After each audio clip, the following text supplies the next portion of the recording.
Here we go. It's time for a 5-minute major with Hockey Wanderlust, and we are going to boogie around the horn very quickly right now. Rob Simpson in Toronto, joined by esteemed colleagues from the Wanderlust, Ken Yaffe in New York. Ken Yaffe. Good morning, guys. And of course, it's Risto Packarainen and his hair in Stockholm, Sweden. Risto? Oh, still here. Look at that. We both have the COVID hair.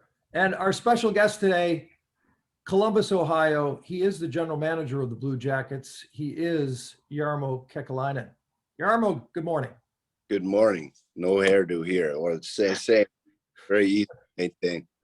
Absolutely. Well, Ken's known you since you were a scout in St. Louis. You go way back with him and have stayed in touch over the years. And I believe Risto played a little hockey, maybe even with you when you were teenagers. So they know you very, very well. And I've probably interviewed you on the radio about 15 times. But first of all, congratulations on the new contract through 24-25. And of course, your old buddy John Davidson's back in town with you. Pretty interesting week. Yeah, it was. But it's all good news. You know, the personal front, me and my family, we love it here. My daughters are two teenage daughters. They have their roots here now. They're friends, and so we're happy to stay here for hopefully, which is going to be longer than 2025. You know, in this business, you never know. So you're feel fortunate when you get these opportunities. And I've worked with JD for a long time in St. Louis first, and he gave me the opportunity of lifetime to become a general manager in the NHL. So I owe all kinds of gratitude, and I welcome him back. And we've always worked well together and loved talking about hockey. And we just had a dinner last night where we talked about hockey and many other things that what are we going to do together with the Blue Jackets moving forward. So it's going to be a great addition to our group. Jarmo, busy off season for you already. It's been a couple of weeks. You fired your coach. You brought JB back to Columbus. You've got an expansion draft, a draft, free agency. It's a short summer because of the COVID scheduling of the NHL. So where is your focus right now? Well, there's lots of things going on. We didn't fire John Tortorella. His contract was up, and we both decided to go into a different direction. And so now we're looking for a coach, and I think that's the number one priority. We have to have the head coach in place. We're not going to rush into that decision. We're going to take our time, but that's the most important decision on our plate right now. We got the search going on. We're narrowing it down, interviewing some people, and trying to get the best candidate possible lined up to work for the Blue Jackets.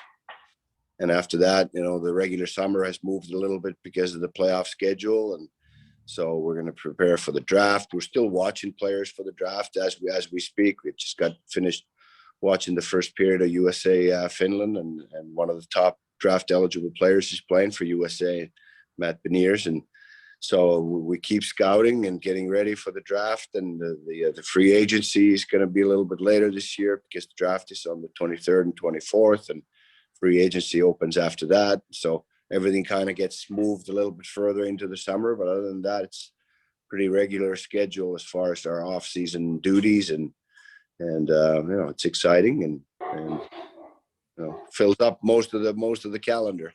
I guess the obvious question, obviously, with regards to coaching is the European coaches. Any European coaches on the radar, and what would it take for you or any other NHL team to hire one?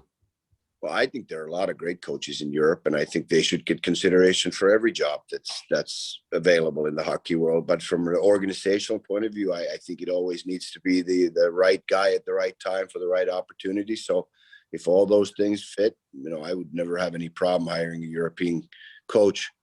It's I don't even think it's outside the box thinking. If it's the best candidate for the job, then I don't really care if he's from Europe or Canada or USA, but there are a lot of different things in North American hockey and NHL hockey that you have to take in consideration, and the job description for a coach is a little bit different here, a little bit broader description than it is in a lot of the organizations in Europe. So, you know, we're going to look at all the good candidates. I know of all the best coaches in Europe. I know some of them personally. I know Jukka Jalonen very well personally.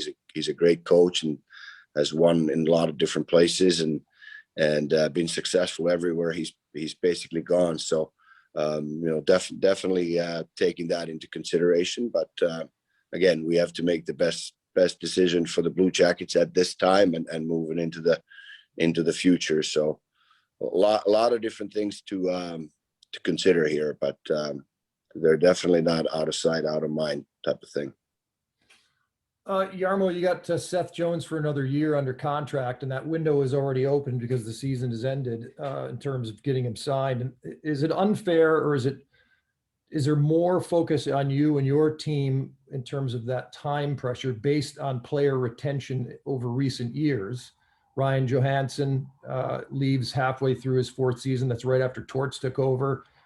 You've had the recent player movement. You had the 3 free agents with Panarin and Bobrovsky and Duchesne. That was kind of a big deal. Do we pin all that on Torts? And is it unfair that they suddenly say, oh, look, Columbus has to sign Seth Jones, they better sign him? Yeah, it's definitely not, you can't pin it on Torts. And there's a lot of misconception there too, to be honest with you, with the, all of those names. Ryan Johansson, we traded Ryan Johansson.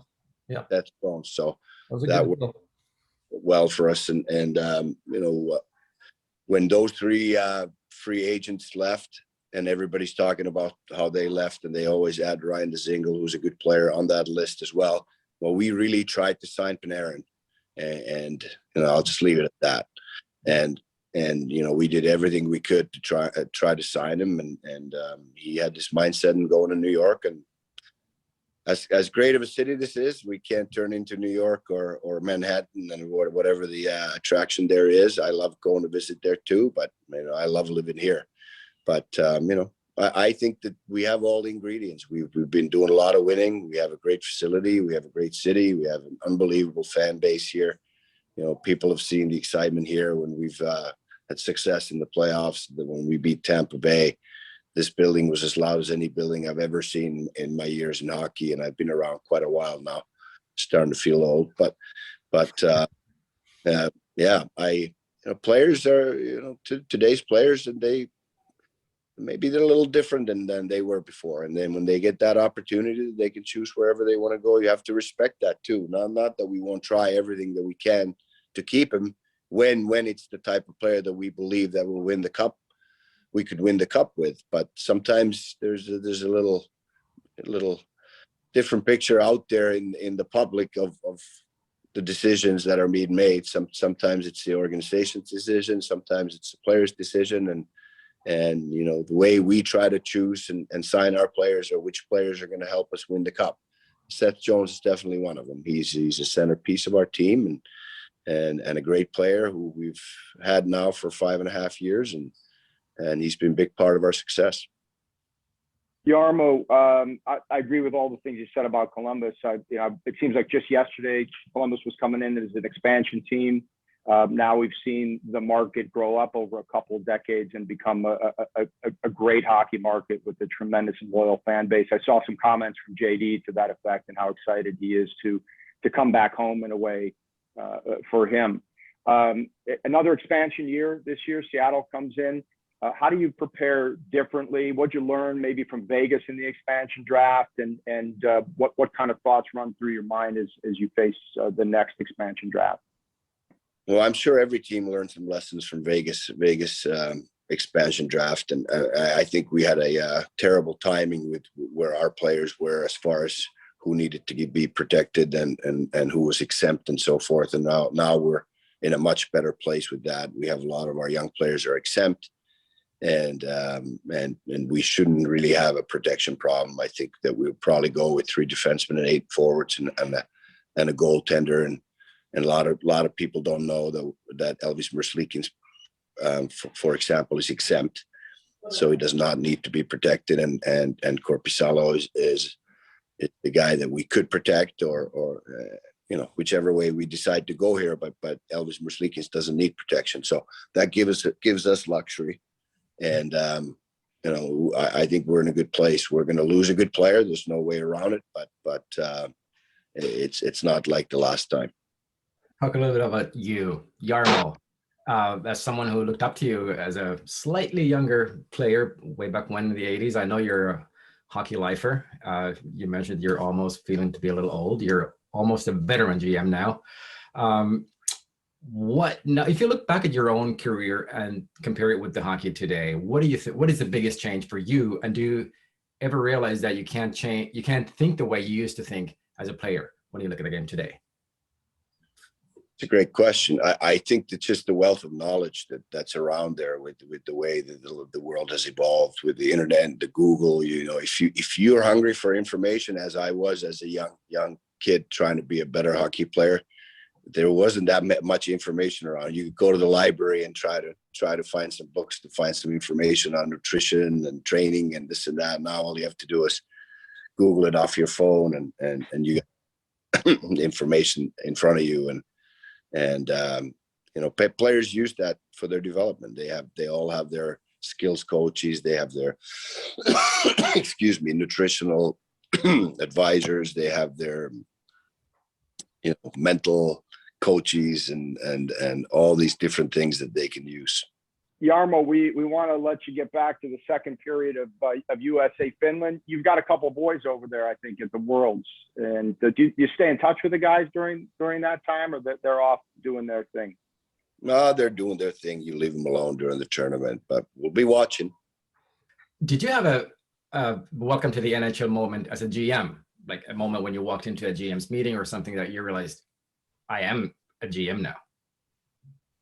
Yeah, I think, you know, first it was all the phone calls that I got from the other GM's job, and most of them I know from my scouting days and just interacting with people in tournaments and events and all that. So that was nice. But yeah, there was probably the first GM meeting. I'd have to go back and look exactly where it was to remember where. But I do remember walking into that meeting thinking that, wow, you know, here are all the guys that I've looked up to, and you know, hoping that someday I could sit in this meeting, and here I am. But they're all great guys, and they all welcomed me, and there was never any you know, looking at me sideways because I'm the first European type of thing, because I've been here for a long time, obviously. I think if I ever got those looks sideways, it was probably when I was when I got the director of player personnel job in Ottawa and we're running the draft, and that's a long time ago. That started in '99. So, you know, those days, I could feel that some of the old guard scouts were looking at me like, who does he think he is, running the draft from, you know, being a European, but never as a GM. So I always felt very welcomed by everybody, and just from the phone calls to the first meeting. Assistant GM for the Olympics, and we think this is for sure happening. We don't know guaranteed yet, but you're worried about the Blue Jackets first, but it's kind of something you're always keeping an eye on for your country, watching guys. Yeah, absolutely. And it's already kind of started. We've had our initial meetings and Zooms with Jere Lehtinen and Jukka Jalonen and Mika Kortelainen, who's in the management group there. But yeah, it'll be an interesting fall. Hoping that the tournament will be played and we're allowed to go. And I think we have a great team that we can put together in Team Finland. And, you know, especially when you look at our center ice position, and you look at guys like Barkov and Aho and Roope Hintz, and it's gonna be a real strong group starting from center ice, and you know, Miro Heiskanen and Esa Lindell, guys like that. We can build a real good team around guys like that, and I think goaltending has always been strong with Team Finland, and there's never going to be a question whether it's going to be a team that plays a disciplined team game. So I'm excited to be part of that group, and you know, I'm excited to work with Jere. I was his roommate in Sochi when we were on the management team there, and worked with him in the 2016 World Cup, and you know, look forward to working with him again. How was Risto as a young teenage hockey player? Do you even remember, Jarmo? Oh yeah, we had the big battles with Jokipojat, where, you know, Risto's from Joensuu, and that was the big rivalry in the Eastern Finland, the Kalpa against Jokipojat, and I remember the outdoor rinks in Mehtimäki where they played, and we played in the outdoor rink in Kuopio, And, you know, you're always hoping for the good weather because the weather could get a little colder when you went further east to where he lived. And, you know, there were some disappointments when he went under -20 and we wouldn't play, but other, you know, they were great battles, right, Risto? And you should know that in Finland, in that part of Finland, we were neighboring towns, only an hour and a half apart from each other. So really appreciate the opportunity to speak with you. We know it's a busy few weeks, even though the Jackets aren't in the playoffs. My guess is you're watching a lot of playoff hockey. You're probably watching. You're going to watch a fair bit of the World Championships, and we appreciate the opportunity. And maybe we'll talk to you as we get closer to the draft. For sure. Thanks for having me, guys.